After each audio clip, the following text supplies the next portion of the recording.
Okay, so we've done sweeps, sweep 1, sweep 2. We've got a look at loft, when to use it. We've played with revolve. Okay, so now let's talk about solid modeling. Solid modeling is when you use one solid to model another solid. All right, so there are solid modelers like SolidWorks, etc., that work like that. So let's consider what we have. I'm going to draw two spheres. Okay, a sphere is a solid because after we finish drawing it, it's solid. All right, I'll turn off my grid snap and draw another sphere from here. Now, in Rhino world, you could group these two things together like this, but that doesn't mean that they're separate things. When you select this and you go what, and you have a look at it, it's going to tell you that you've got two surfaces inside there. There's the first surface, here's the second surface. So they're still not one thing. They just happen to be grouped together. So when you click one, you can select them together. So grouping is a selection tool. It doesn't mean this is valid geometry to go to printing or anything else. It's still two separate solids. All right. So to explain that a little bit further for you, yes. Group only group two. Group 100 things, one things. It'll group curves. It will group curves and points, curves and solids. Doesn't care. It's a selection tool so that you don't have to. Join and group are the same? No, they're not the same. So let's grab a couple of these things out here. There we go. And there we got there. U and U. So let's take those.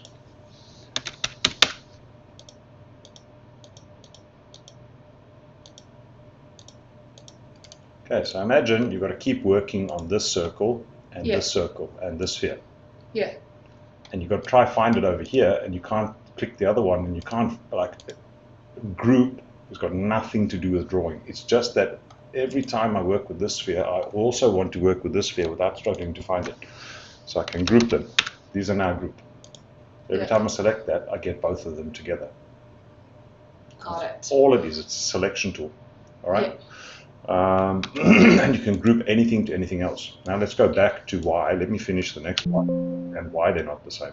All right? Yeah. So I'm going to copy that. So when you're making jewelry or anything else, doesn't really matter. How you get the weight of something, it has a specific gravity. So in the case of gold or silver, that's 10.3 has a specific gravity. So this thing, you can determine its weight by working out its volume. Volume is how much water could you pour into this thing. You could pour that much water into this thing. All right. So let's put, so we've got 2,612. Let's make a dot. Yeah, Maria, I don't have to learn how to do this. 2612. It's just a little information thing. So that one was, let's make this one bigger. Okay, let's get its volume. Copy that. Copy. Okay, let's make another dot.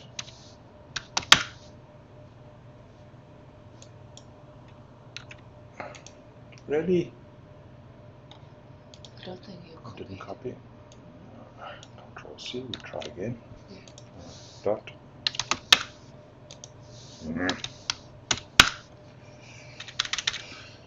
Okay, so this is not exact, but to show you what the problem is, when let's say you want to make this item into a ring, and you need to know what it's going to weigh.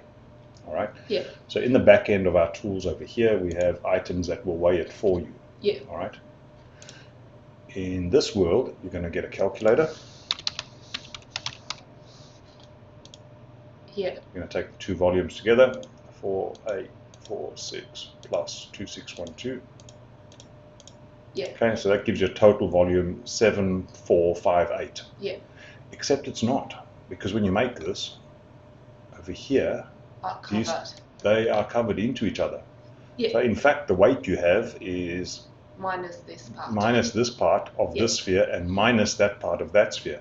Yeah. So if you only group these together, you haven't got an accurate item. You don't have a volume.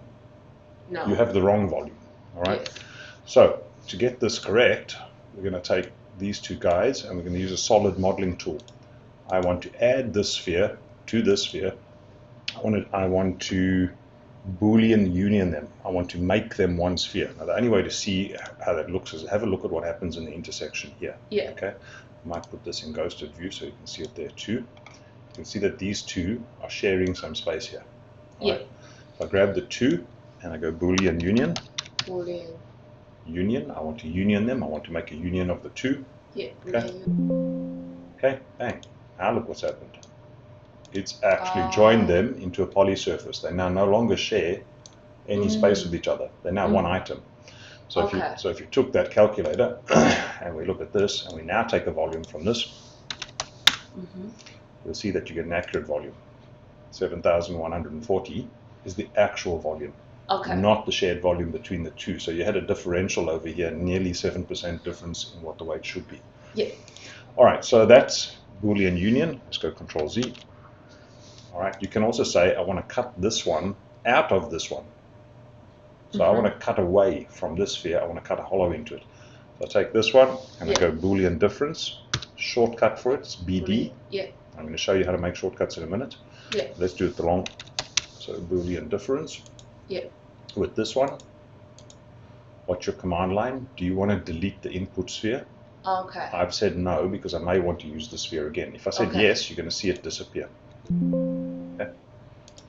And so now I've cut that sphere out of this sphere. Okay, I've differenced it, I've cut it away.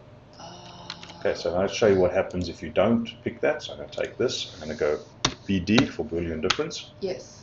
I'm going to cut this one away, and I'm going to say don't delete the input, press enter. It still did the cut, but I kept my sphere.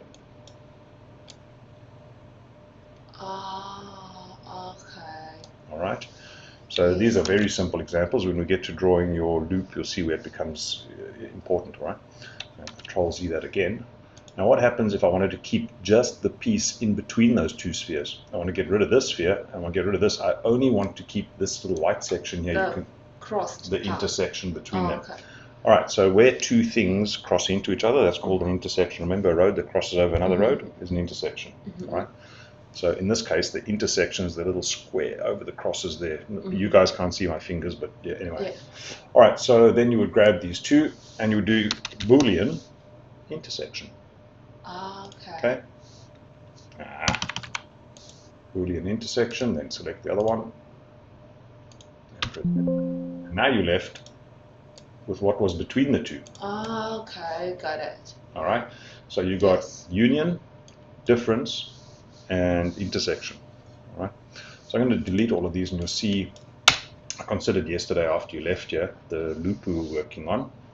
So I'm going to bring it in, and I think that the simplest way to make it is going to be with a Boolean intersection.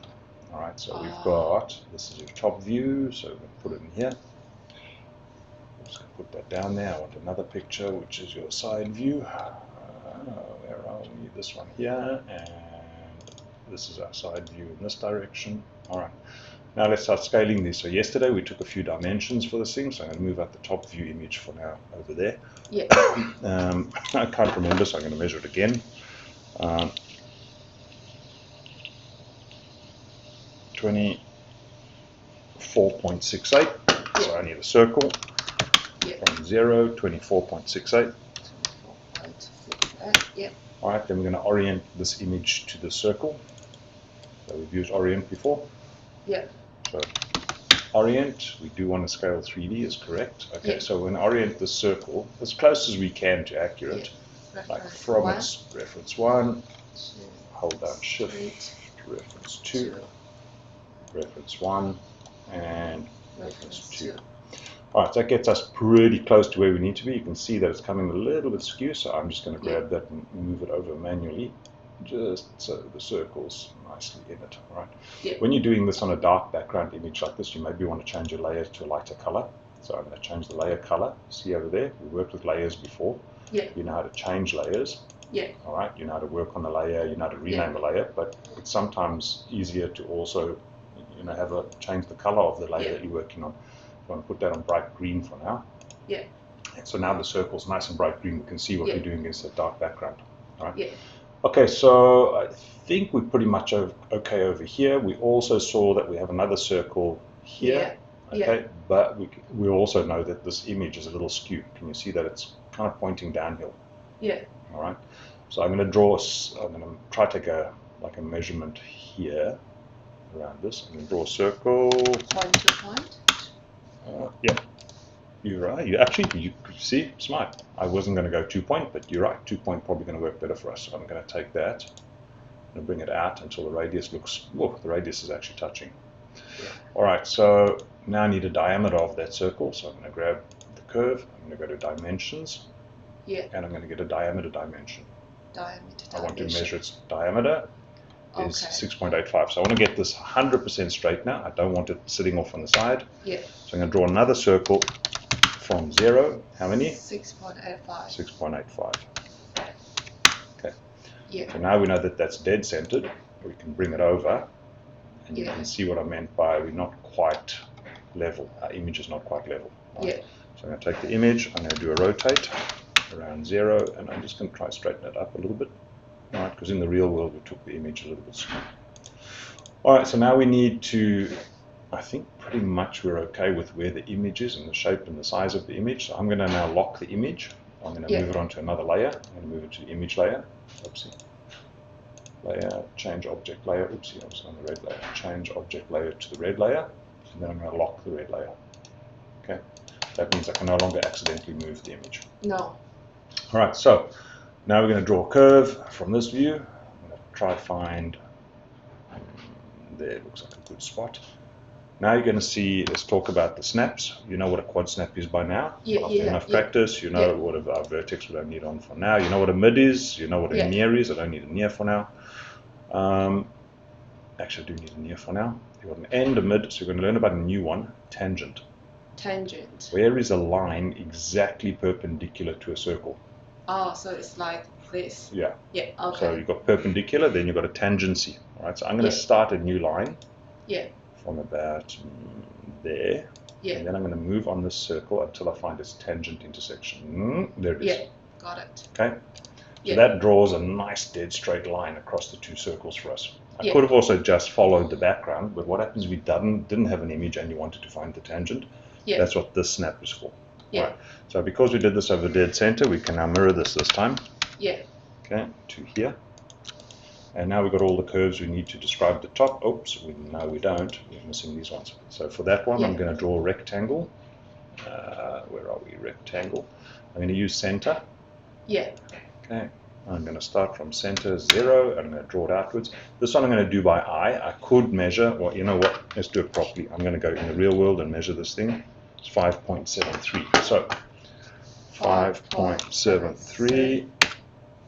And I'm just going to press enter there. Okay, so this was 5.73 in that direction. So let's bring it out. And pretty much it's right. So our image, you can see, had a little bit of, remember yesterday we spoke about if you photograph your image at an angle, there's an optical illusion that you can see the back edge. All right. So I want to move that to about there. Okay. That's not the only thing. There's another little guy, which we look in the side view of this. It comes up that much, but then there's another little V there. Okay. So you can just see it in the image here. It's that one. Okay. So I've got the first square. I'm going to draw another one. I'm going to take this one. I'm going to go Control C and Control V. I'm going to take the copy, scale it a little bit smaller, bring it out a bit. I think we're good there. All right. So now we can, yes? I thought it's triangle shape. It is, but we're not working in the triangle view yet. So just follow. Okay. So let's get only the curves we can see in the top view. All right. Do a trim. Okay. Get rid of everything we don't need. Yeah.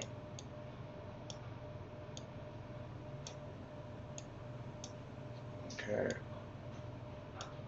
All right. Oh. Hello.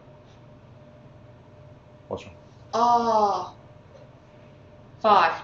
Okay. I thought we trimmed it wrong. Okay, all good. All right. So that's everything we need here for now. Yeah. And press enter, and I'm going to join it. Also know that there needs to be a hole through here for the screw. So depending on how accurately we want to model this, I might also draw another circle. All right? So even though this is only part of a circle, it still has a center. I'm going to use the center O snap. I'm going to grab another circle from its center, which is right. I'm going to bring this in until I find the center of this arc. Can I? There it is. Okay. Yeah. So I'm going to bring that out, something like that. All right. So now let's have a look at this in the side view. We also didn't discuss extrusion a lot yesterday, other than to say that you can make a Yeah, I mean you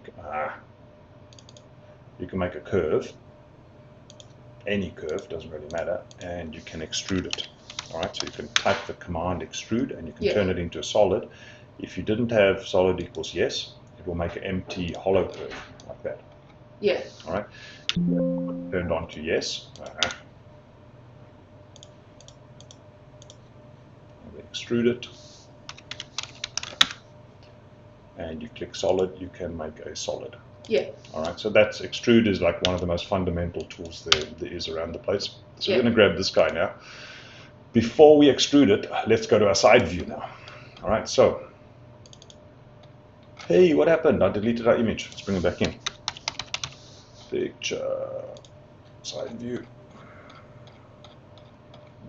Side view is this guy. I'll bring that in like that.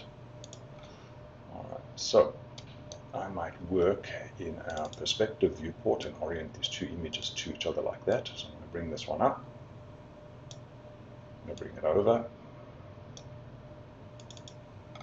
Now what I'm doing now is I can now see in both these views where my item is. So the end of the item needs to scale a little bit bigger. So I'm grabbing the scaler, I'm scaling it up, up. Okay, so you can see what I've done here. My edge is aligned on the two images. Yeah. And my triangle is aligned on the two images, so this is pretty much matching each other. Yeah. Okay. All right.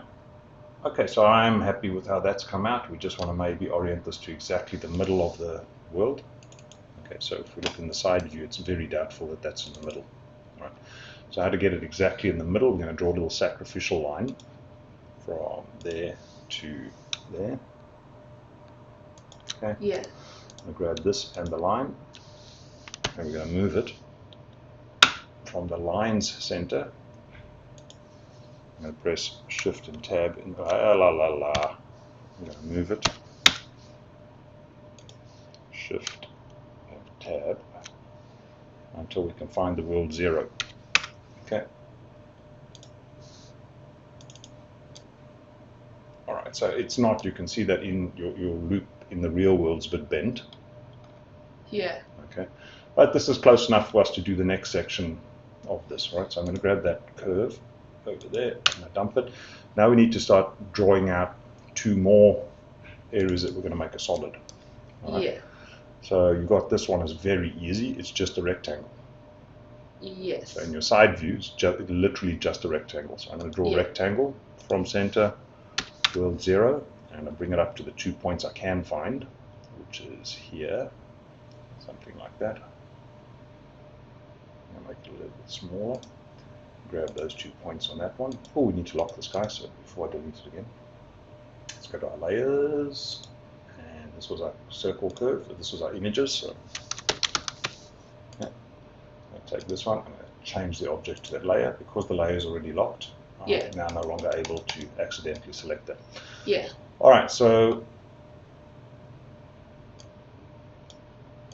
I'm going to grab those 2 points, and our image was out a little bit here, so I'm going to drag it into there.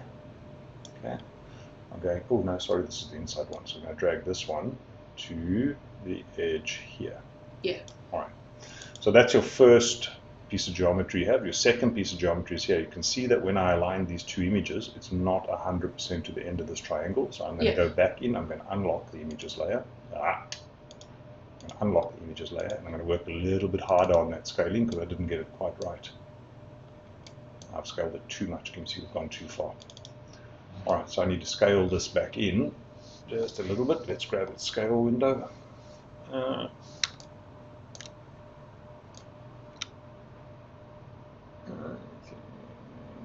There, let's move it over a tad.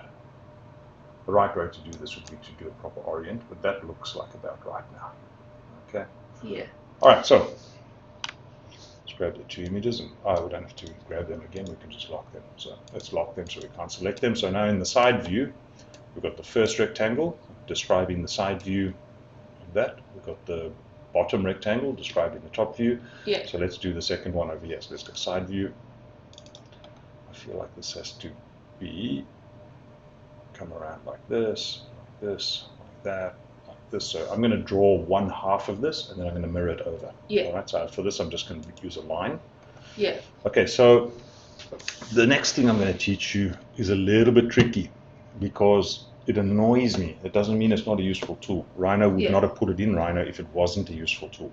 Okay. Just to tell you, it annoys me to death. So I keep it turned off, but it would be remiss of me not to teach you.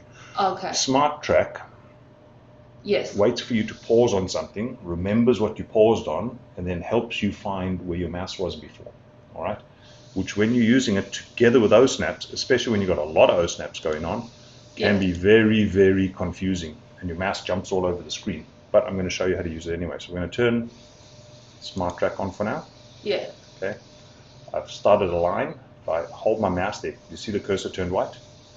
A what? I'm going to do that again. All right, so watch my point of my mouse. I'm going to start a line. Yeah. All right. I haven't clicked anything. All right. I've turned on Smart Track. I haven't clicked anything with my mouse. Yeah. Watch the color of the cursor. See it turn to white? Yeah. That means it's remembered that position for me. So when I come down with my mouse, it's automatically, I didn't have to press Shift Tab. Okay. It's remembering where my mouse was. It's also helping me with orthogonals. So it's like kind of a smart way to help you without having to press extra keys. So I'm going to go here. I'm going to start drawing, well, with a gap of about that much. I'm going to start drawing my line here. Now I want the line to come up to here. I'm going to hold. It's not finding me help an orthogonal at the moment. It is helping me find the end there and the end there. You see what I mean? Now it's starting to annoy me. I'm going to hold Shift, and then you can see that Shift and Smart Track has found exactly 45 degrees from that corner for me. Yeah. Okay, so I'm going to go there. All right, so that's my first line drawn. I want to make another line down here, and we want to work our way around. So I'm going to just work up to halfway. It looks like we've got a little bit more gap here, so it's not quite 45. It's got a bigger gap. I've drawn this wrong. My apologies. So let's get this. Move it in. We weren't at the edge of the rectangle. All right, there we go. All right, so now I'm going to draw another line from the end of this. Can you see that with Smart Track on? I haven't touched anything else. It's finding the orthogonals for me. Yeah. It found an end, or found an intersection. Yeah. Okay, so I can go there. All right, so this describes part of what I need. So I want to get rid of, what is this guy? This is our top view curve. I need to actually hide that if I can. Let's leave it on for now. All right, so I'm going to draw another line. I want to start from exactly here. So you see it turned white. Yeah. Means my Smart Track's on. I can come straight down. I want to go to like there. Yeah. Come around. I want to find the end of that one. I want to come out exactly 45. Yeah. It normally finds you a snap that's dead straight as well. Anyway, so I'm going to have to press Shift for that one. Yeah. See, it kind of works when it feels like sometimes. There we go. All right. So it helped me find exactly 45 degrees. And I'm going to go Shift straight up to apparent intersection and stop. Yeah. All right. So these two look like they need to come out a little bit. So I'm going to grab those 2 points, press F10, grab them, come up just a little bit like that. What's F2? F10 is turn points on and off. We did this in lesson 2. All right, so that's your. You can do it there, or you can do it here. Yeah. All right, so I'm going to now draw the edge of the triangle as well. So I'm going to grab another curve. I'm going to go near from here. Go to there, pretty good. All right, I'm going to draw another one here to about there, pretty good. And then I'm going to go up. All right, I'm going to go up dead straight. I'm going to have to use Shift. All right, so you can see that Smart Track is a bit of a funny tool. Sometimes it does help you, sometimes it doesn't. In this case, it wouldn't find stuff for me. I just find it annoying, so I turn it off. I would encourage you, however, to play with it and see if it's a useful tool for you. Not all Rhino tools are as useful as other Rhino tools, right? So I'm going to grab this, join these 2 edges together there. Yeah. And I've left these all open. All right, so we're going to grab all of these, and we're going to do a trim to get rid of this. Yeah. Okay, so that's pretty much all we need.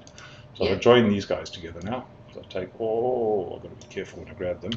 I'll grab you and you. And join them, and be careful when we're snapping. In our top view, that looks great, right? Yeah. I'll grab that one. Join. Okay. In our top view, that looks great. In our side view, did I accidentally snap on something? See what was happening? I was snapping all over the show in the side view. Always, before you go too far, have a look at your drawing in every view available. Okay. All right? Because I got weird stuff in every other view. So how we fix that? We want all of that to be flat on the construction plane here. This is called your construction plane. Yes. We had meant to be drawing flat on it, but because we had Smart Track on, Okay. it was drawing us off in all directions. All right. Okay, so that's the second gotcha with Smart Track. You don't know what it's snapping you to. It's snapping you all over the world. So with this highlighted, new command, project. Project.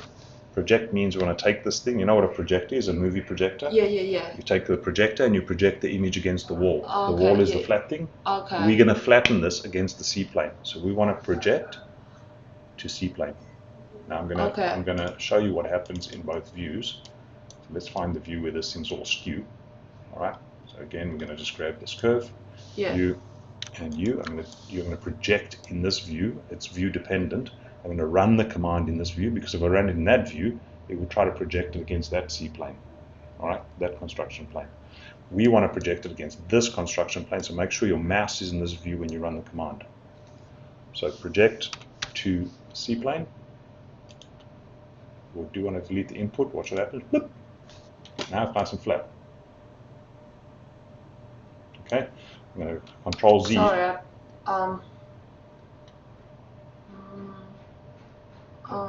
I understand a movie project. All right, so these curves in this view are not straight. They're all over the show.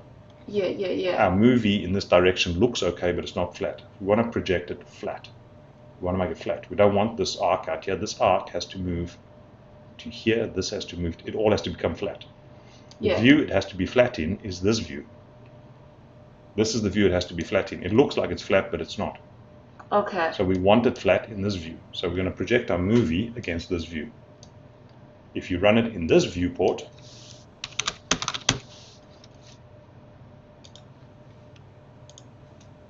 now it looks perfectly flat here, but our whole drawing's gone.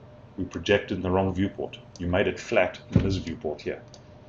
So Control Z. We need it flat in this viewport. So it is viewport dependent. You have to have this viewport highlighted. The name front has to be blue. Then you run project to C-plane. Now it's flat in this view. So now it's correct. If you did it in the top view, you just have a flat line. It's viewport. Which view do you want it flat in? Okay, I encourage you to play with that a little bit. So take this. Okay. You see that I was drawing and I was snapping all over the show. So in this view, it looks like it's flat. We thought it was flat, but look what happened in this viewport. It snapped onto other stuff. I'm going to do that again. Watch carefully. I take an arc, or I take a curve, and I start drawing. In the viewport I'm drawing in, it looks like we're drawing flat. We believe we're drawing flat. But because we had snaps, it was snapping onto the edge of pictures, it was snapping onto the edge of a whole lot of different things.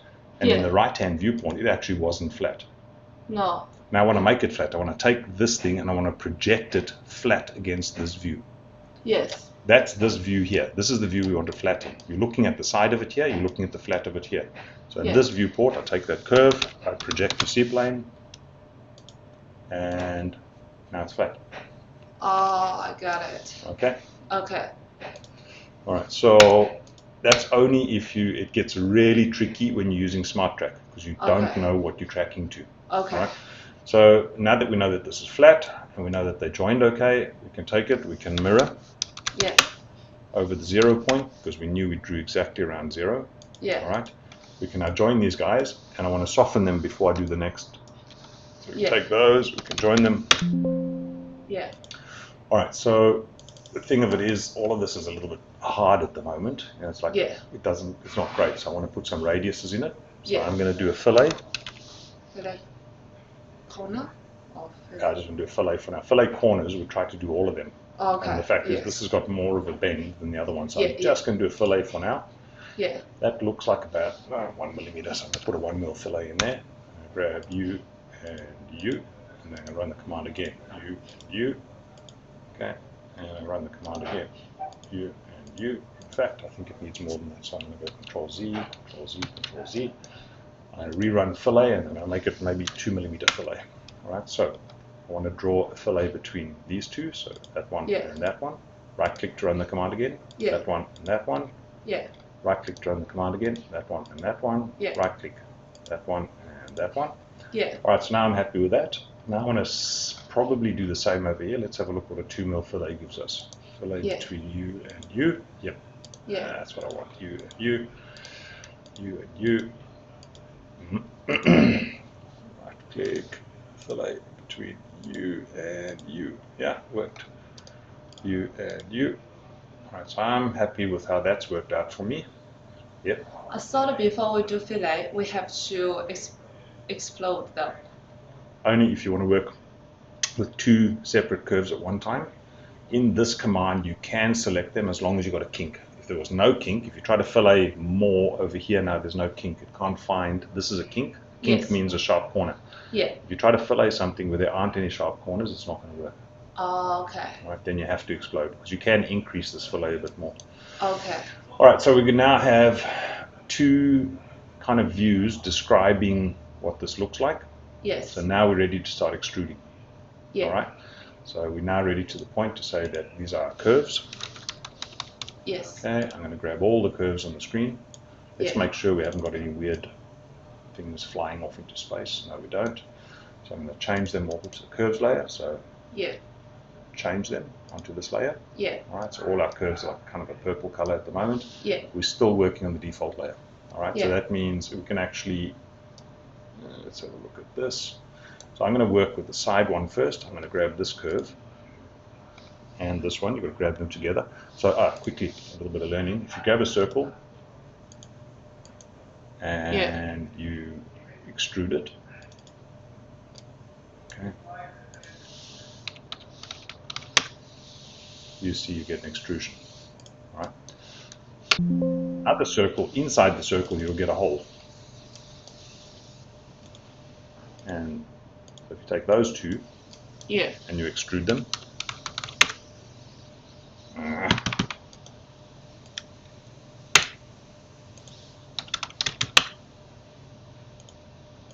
so if you grab the two together and you extrude them, you'll extrude it with a hole in it.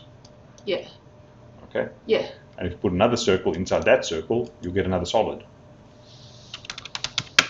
So it's recursive. It looks for things inside other things. So if I grab that first. If you grab all of these together and you extrude them again, you'll see that you've got a circle with a hollow and then another circle that's solid inside it. And so on. It will keep looping inside. So if we just extruded this, we get a solid with no hole. We could extrude this and do a Boolean difference, but that's a waste of time. So if we grab the two together, all right, and we extrude them at the same time, we're going to get this extrusion coming out with a hollow in it. So I'm going to go extrude. Okay, so I want to extrude it to the widest point of that I can.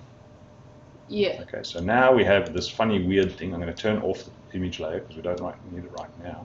Does not have solid picked. Something's wrong with my curves. Right, so let's just turn off the images layer for now. Is this right? Something looks wrong. Do I not have solid picked? Solid equals yes. So when you see this, when you do an extrusion and the extrusion doesn't look solid, well, it isn't solid.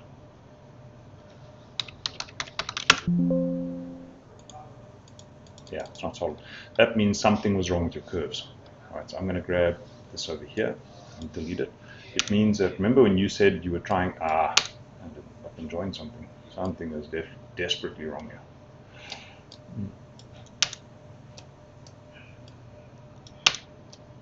Something is desperately wrong here. That's what that, it should be a closed curve. Valid curve, closed poly curve, so that is correct. Okay, so let's close that. Yeah.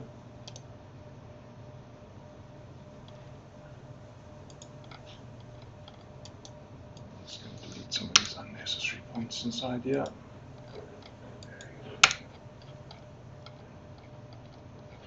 Just make sure, remember when I said if a curve is not closed and you try to extrude it, you're going to have a bad time. All right, so I just had a bad time. I'm going to grab all of these. Let's try that again.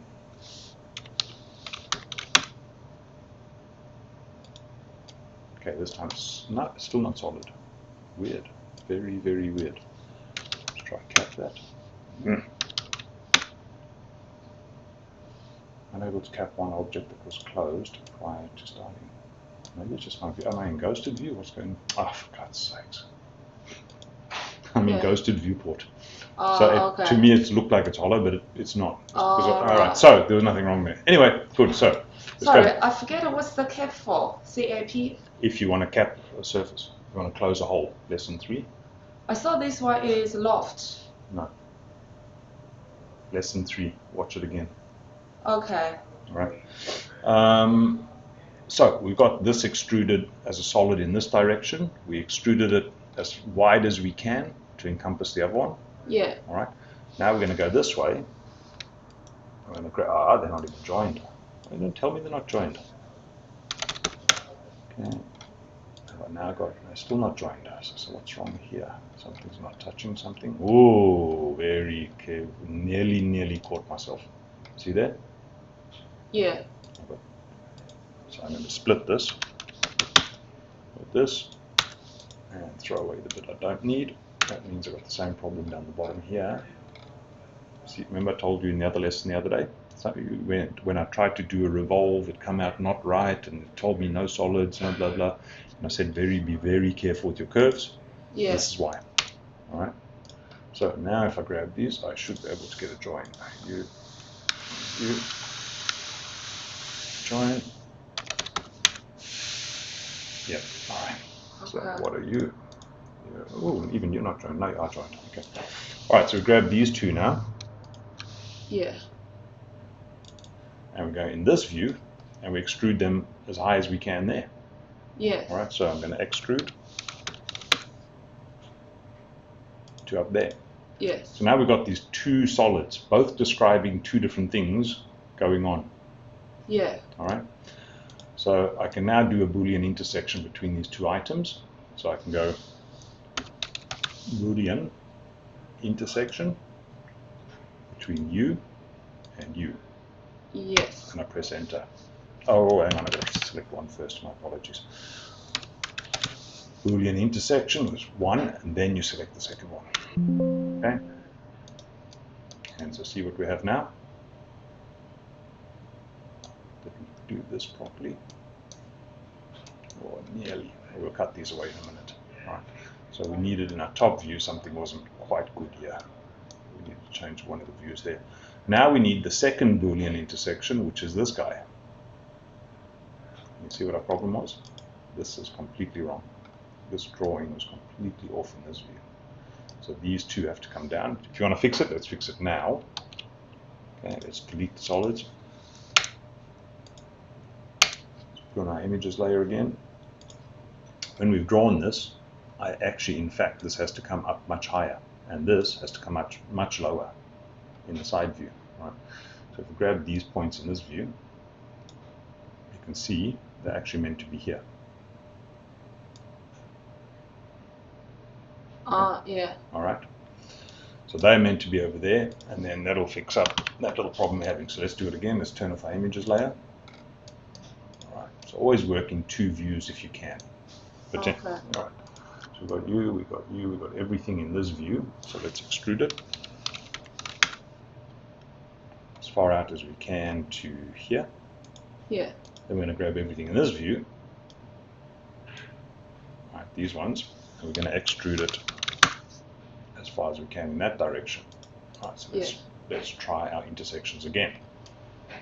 We're going to have a little problem over here. We'll see if we can fix it after. So we're going to grab this one. We're going to do a Boolean intersection, BI, or type it out all the way. Boolean intersection. Yeah. With that solid. So now we've got this guy going around properly formed, the way we wanted it. Yeah. Now we're going to do another Boolean intersection between this and our top view, which is just the inside. So we're going to duplicate this curve again. all right, which is the actual loop itself. So in the real world, guys, we're looking at the loop. Yeah. All right. We need to make this guy a little bit bigger. So scale that one-dimensionally from that point to that point and scale it out about there. Okay. And so now we're going to draw the inside one. The inside one is exactly the same as the outside one. So we just take that curve. We're going to just close this section off here. Okay. So I'm going to duplicate this. Control C, Control V. I'm going to put it on a different layer color. Change object layer. I'm going to turn off the first curves layer so it doesn't confuse us. All right. So now we've got this curve on this layer. We want to get rid of some of these points. So get rid of all of that. And we want to get rid of, oh no, we don't want to get rid of those 2 points. So let's just hide these solids for now. Let's call these our solids. Okay, so work U we're done with, so let's change it to there. Change the object layer, turn it off for now. All right, so we want to do an extrusion between these two. You can see that we need to be a little bit bigger. Yeah. And a little bit longer. Okay, and we need to fix our curve over here. So because Rhino knows what a curve was made from, if I explode this curve now, all right, and I throw away that flat piece I don't need, all right, I can close this curve back to where it was by many different methods. I could have used arc, all right, and just manually drawn one. There's another new little command for you. It's called extend. So extend will find the direction a curve was going and help you draw it again. So if I go extend, it says just press enter. Which curve? This one. Ah, see that? Oh, okay. So it knows the curve was moving in this direction. It knows it was part of a circle, so it will come through and it will extend for me. So we can grab these. We can grab the. We're done for now. So we can grab all these components again. You and you and you and you and you, and we can join them back up again. I'm going to show our curves because there's another extrusion we want to do now. We're going to grab that curve plus this curve. Okay. We want to extrude them again. This time we don't want to go all the way up. We just want to go up to the height. All right. So now we're going to do. Actually, we didn't even need this. We could have just dumped that and done the extrusion. There's no need for Boolean extrusion in this case because there isn't a change to the side view. All right. So let's show our other solids. So you now have the outside of your loop on this layer. If you want to, you can call that outside. And then you can call this layer inside. Hang on, you change to that object layer and call this inside. Okay. So Boolean intersection was required because this was different in 2 different views. It had a profile that looked like this in this view. It had a profile that looked like this in this view. So we used Boolean intersection. This one, it looks exactly the same up and down. It doesn't change its shape. So it's just an extrusion. It didn't need a Boolean. You could have used a Boolean intersection, but it didn't need it. All right. I'm going to use a little tool here. I'm going to turn that off, and I'm going to just break all the corners of this a little bit round. So this time you can use fillet edge. All right. And in fact, I can just select all of them together at the same time. I want 0.5 millimeter. Not 1 millimeter, I want 0.5. Okay, let's try that again. Fillet edge. Fillet edge. 0.5 millimeter is the fillet I want. Now let's select the edges. Okay, we just want to round that off a little bit. And the same for the bottom. I'm going to right click to run the command again. Grab all the bottom edges. Okay. Now when we show this, there we go. All right, so your final little bit over here is you've got a kind of a screw that's holding them together here. Okay, so let's look in the top view. In the real world, hang on, sorry, I'll stop the recording. All right, so the last thing, just so we can finish this up, so you can go play with it and do some rendering, is we're going to put the little screw in. In the real world, if we look at our images, all right, we've only got an image of the one side. There's a screw inside here. The other side has got a screw as well, so we can duplicate this. All right. So I'm going to do this quick and dirty. I'm going to draw a line. I'm going to try to snap to the center. Oops, my center snap is not on. Try to center this. There we go. We've got a center snap. and I'm going to kind of draw it down a little bit, like that. Okay, this is a sacrificial line. All right, so I'm going to take that line, and I'm going to call it screw. I'm going to make a new layer called screw. Okay, and I change this layer. So I'm going to move that line onto this layer. So change the object layer. I'm going to make this layer, I don't know, let's get fancy. Let's make it aquamarine. Okay. All right, I'm going to turn off the other layers so it's not in my way. I'm going to leave purple on for now because I want to duplicate this curve. So Control C and Control V to duplicate. I want to move on to my screw layer, change object layer. Now I can turn off the other layers. I want to be working on this layer, and I can turn off that layer. So I have two things. Let's turn on my solid outside inside. I just want to move this down so we know the screw is about there. All right, and we can turn off the outside layer. You see how handy layers are? Quickly turn stuff off as you don't need. Yeah. All right, so the head of the screw has to be a little bit smaller than this. So I'm going to take that, scale it in a little bit, something like that. Okay. All right, so we're going to model the screw quickly. I'm going to take, this time we're going to use loft. All right, yeah. So I'm going to take this, I'm going to Control C, Control V. So this is going to become the edge of the screw, and then a screw gets a little bit smaller. The head of a screw gets a little bit smaller, so we're going to make another one. Control C and Control V. Take that down there, and I'm going to scale it a little bit smaller. And then Control C and Control V, and I'm going to make the end of the screw something like that. We don't need the whole body of the screw, right? So there's our little sacrificial line. We can get rid of it. Yeah. We have enough things to start defining the screw. I'm going to use the loft command to loft between different curves. Yeah. All right. I could have also used revolve. It doesn't really matter. Yeah. In this case, I'm going to go for loft. I'm going to loft from U to U to U to U. Yeah. And I press enter. I'm going to say I don't want it like smooshy. I want it dead straight sections. I'm going to go straight sections on loft. And press OK. All right, now I'm going to cap, because when I did the loft, it left me with an open. Yeah. I don't want it open. I want it solid. Yeah. So I'm going to grab that item. I'm going to go cap, and if you look at the command line, you're going to see it says made 2 caps. Created 2 caps. One on this end and one on this end. Okay. Okay, so we have a cap. You could use the spiral command if you wanted to create the actual thread of a screw, but we'll do that in another lesson. For now, we actually want to just cut out the square on the top of the screw. All right. Yeah. New command, this is a fun one, Yeah. called extract ISO curve. So if you look at this in a wireframe, you can see that this cap is made up of lines, that's made up of lines, there's a curve going around, all right? Yeah. So these guys are called ISO curves. So if I go into the shaded viewport, and I want to extract a circle over there or over here, I can use the command extract ISO curve. It means I want one of these curves that I can see. They're not real curves. I didn't draw them, but I can see them. They're called an ISO curve. I want to extract one. Which surface? I want it on this surface. You can see that I'm now getting a line that travels around that surface. I want the circle that goes around it, so I want to swap the direction. All right, you can toggle the direction. Now you can see I can extract a curve along anywhere along there. Right. Yeah. In our case, I don't want that curve. I want this curve going across the screw, this one here. See that one there? Yeah. So I'm going to run the command again, extract ISO curve from this surface, and I want that one that goes there, and then I'm going to toggle it, and I want that one there. So now I've got 2 curves that can make a cross for me. Okay? I've got that, whoopsie, I've got that curve, and I've got that curve. So I'm going to do something with these 2 curves. I'm going to make them a little bit smaller. Why is my surface separated? Is it?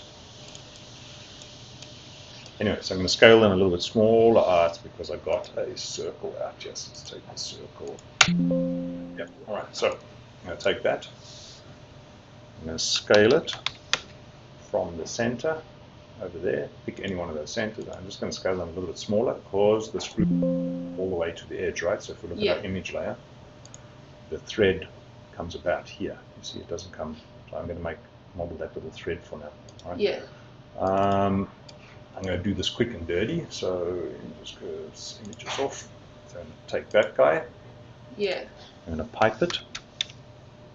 Pipe just makes a circle. Yeah. And creates a solid pipe for you. All right. Okay. And do that thing. I'm going to rerun the command. Right click, enter, enter. Yeah. Okay. Now, which tool would you use to cut this out of this? inter Boolean difference. difference. Got there. But I want to cut two things. So what I'm going to do is I'm going to take this one, and I'm going to Boolean union them together. So I'm going to go Boolean union. I want you and you to become one thing. Done. Okay, so now I can do a Boolean difference from here. So I can take this guy, I can go Boolean difference. BD is the shortcut. Yeah. I want to cut that away, and I do want to delete the input. I don't want to. And so now we've got a thread. It's dirty. It could be better, but it is what we have for now. All right. So let's turn our images off in our top view. Yep. And so we're going to rotate that a little bit around that axis. Oopsie. I'm going to rotate that a little bit like that. All right. So now we can turn our images off, and we can turn our solids on.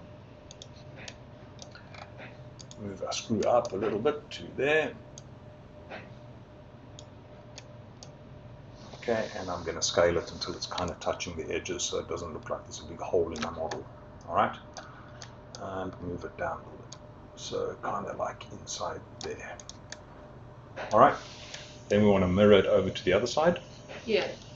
So we're going to go in this viewport and grab it over there. We're going to mirror it over 0 to this side. Yeah. Okay, so a final little bit for today is now that you got all these things, you can look at it, and that wasn't that hard. When you watch this video again, no, it is hard. No, when you watch this video again, it'll all make sense to you. Okay. Okay. Now we want to render it because we've got your rendered viewport. Now it looks like rubbish. Yeah. All right. So the first thing about rendering is you need it to be sitting on something. Yeah. All right. At the moment, it's making a fake ground plane for you. Yeah. But when you do an actual render, the ground plane is going to go away. So I'm going to draw a plane. A plane means it's just flat. All right. Yeah. So the problem when you draw a plane and you want to do a render, let's go to our shaded viewport. And you want to do a render, if you want to do a render this way, you can see the end of the plane. Yeah. And it shows up in the render like that, right? So the plane has to be underneath the item first of all, right? Yeah. Like that. So you want to, oh, I want this view. Ah, shit, my plane's not big enough. So you keep making the plane bigger so that when you do your render, oopsie, let's do it out there. So when you do your render, you can't see, oh, I like this view. Oh, I want to do, ah, shit, end of the plane. Okay. Okay. So to get around that in photography, they have a thing called an infinite plane, and you'll see it in the back of camera boxes. There's no corner. The plane comes up at a slope. So you can take a curve now. I'm going to draw, because we're going to probably want to render in this direction, right? I'm going to start drawing a curve. I'm going to hold shift so I can go straight. And I'm going to draw a couple of points on the curve, like this. All right. Now I'm going to grab the end points on this. The idea here is I don't want it to bend underneath the loop itself. So I'm going to kind of do that. I'm going to bring this one up, and what we're trying to do is create a curvature in the background, like that. All right. Move your curve up underneath the item. So it's kind of touching, but not quite. Let's move it down a little bit, like that. All right. And then we're going to extrude. So we're going to use extrude again. Yeah. We'll take that plane and we're going to extrude it out sideways. And now it doesn't matter how far you move. Okay. So let's take that one and scale it a little bit bigger. Also not going to see a corner in the background. Yeah. Right, so now you're set up to render this thing. You're ready to render it. You need to start applying some materials. So we did this the other day. You go to the libraries. Yeah. I'm going to go back from metal. I'm going to go to render content. I got ceramics. I got glass. I got paint. I got plaster. I got all kinds of stuff in here. So I'm going to go with, I don't know what ceramics we've got here. I'm going to set myself to a rendered viewport so you can see what we're doing. Terracotta blue glaze. I'm going to put that down here. I'm going to just take that curve. I'm going to throw it away. We don't need it anymore. So this is the surface my thing's going to be sitting on, or do I want a stoneware? Oh, I like the stoneware. That looks good. Yeah. So you see, when you tilt it backwards now, you're no longer looking over the edge of the plane, and the plane has no end. It just keeps going. Right? So that's what this little construct was. Yeah. All right, so the loop is kind of, well, in this case, the loop is black, but let's make it two different colors. So now we're going to go to our metals. We're going to go back to render content. We're going to go to our metals. I'm going to grab a satin metal. Satin means like a little bit matte finish, like sandblast. All right, so I'm going to take this, I'm going to drop it on that component. Okay. I feel like I want something better looking than that because I want to make my screws shiny. Satin is not really doing it for me here, so I'm going to go back to shiny. Where's shiny, shiny, shiny, shiny? It's polished. Of course they would call it polished, right? So polished stainless steel, and put that on the screw.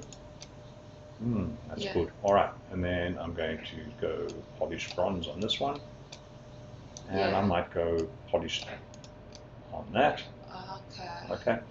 So it doesn't really matter. You can make it black like your real loop. Yeah. Alright, so then what makes a render interesting is I'm going to take all of these items. I'm going to Control C and Control V. I'm going to make another copy of them. So this is the point where grouping would be useful. So let's do this. Control Z. Alright, so I need to Control Z again. Alright, so if you grab all these items and you want to work with them together, now you would group them. Okay? Yeah. Because I want to copy that now without having to. What can I group? Did I type it properly? Yes. Okay. Alright, so we're going to take this guy, I want to Control C, I want to Control V, I want to bring another one of it over here, and this one over here, I want to kind of tilt it up on its side. Shift, get in this view, I want to move it over so it's kind of straight like that, over there, move it up a little bit, and I'm going to move it out a little bit, kind of like that. And then that way when you're showing something to somebody, you can grab a couple of different views of it, and it just looks more interesting. The render actually looks more interesting. So the render viewport in this case is it's just a quick preview of what a render is going to look like. The actual render, you move this over to ray traced. Okay, give it a second, and can you see that as the ray tracing comes in, your reflections are looking better, the metals are looking better. So this is the actual render. So the first rendered viewport, can you see it looks kind of flat, has no depth. The actual render is called ray tracing. But this view is very slow to work in. So you work in this one to see quickly what your item is going to look like. When you're ready to render, we go to ray traced. Because you will see that it is generating samples. Can you see that it's generating of 1,000? So Rhino is saying once I get to 1,000 cycles, this thing's going to look really good. But you can see how damn slow that is. So you only do this once you're completely ready to do your render. Okay. All right. So I'm going to stop that for now. I'm going to save this file and give it to you. This is a big one. Oh, this is so hard. All right.